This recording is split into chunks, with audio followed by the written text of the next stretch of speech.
香港建造商會成立超過105年，一直係建造業嘅領頭者，致力為承建商爭取合理權益，團結各持份者，建設香港。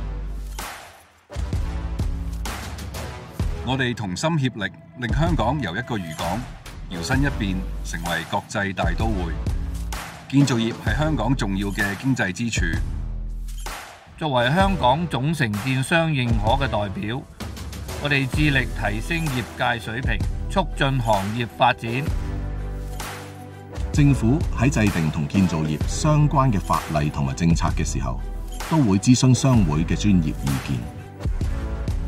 我哋主動協調行業持份者，務求達至公平、公正、互相尊重嘅夥伴關係。承建商嘅工作係與市民生活息息相關嘅，好多舉足輕重嘅項目，例如北部都會區發展、築橋建路、鋪設電纜水管等等。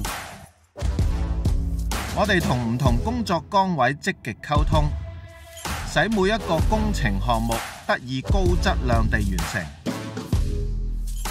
我哋同政府同埋各機構攜手合作，採取多管齊下嘅措施，共建工地安全文化。透過加強應用創新科技，推進行業數碼化，達至建造業可持續發展。商會喺培育年輕優秀人才上不遺餘力，帶領建造業進入新世代。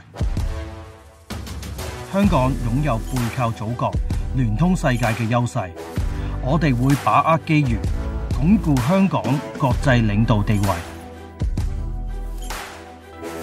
無論未來有咩挑戰，香港建造商會一定同心服務香港，為國家蓬勃發展作出貢獻。